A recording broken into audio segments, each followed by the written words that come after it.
अस्सलाम वालेकुम दोस्तों। जब हुजूर अकरम सल्लल्लाहु अलैहि वसल्लम ने मक्के से हिजरत करके मदीने में रिहाइश की, कुछ दिन अमन और सुकून से ज़िंदगी गुजारने लगे।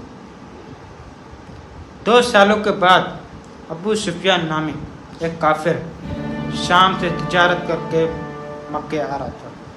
उनके पास बहुत माल था और जब उनके जहन में यह था कि कहीं मुसलमान हम पर हमला ना कर दें, क्योंकि वो रास्ता मदीने के करीब भी था, तो उन्होंने पैगाम भेजा मक्के वालों को, कहा कि मुसलमान हम पर हमला करने वाले हैं। तो अबू जहल ने 1000 का लश्कर तैयार किया।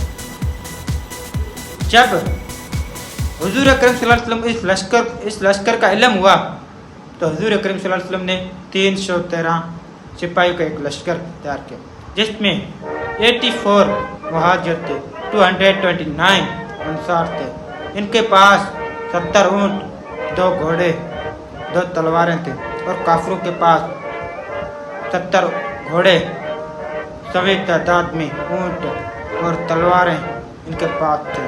जब बदर के मैदान में आमने सामने आए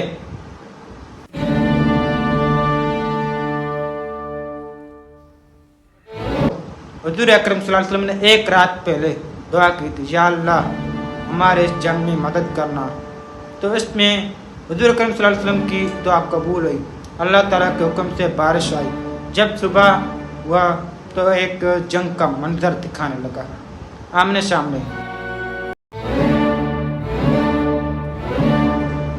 उस काफिरों की क़यादत अबू जहल कर रहा था और मुसलमान की क़यादत हुजूर अकरम सल्लल्लाहु अलैहि वसल्लम कर रहा था। काफिर शैबा और इसका बेटा वलीद बिन उतबा काफिरों की तरफ आए और मुसलमानों की तरफ हजरत अली, हजरत हमजा और हजरत उबैदा बिन हारिस आए। इन तीनों ने उनको मार डाला और अब जंग छिड़ गई।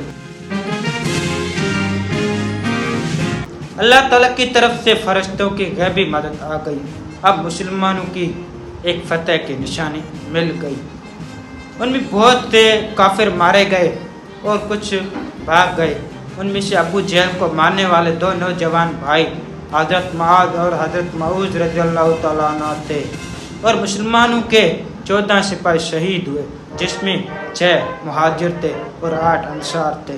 ये थी इस्लाम की सबसे बड़ी फतह और पहली जंग बदर के नाम से जाना जाता है।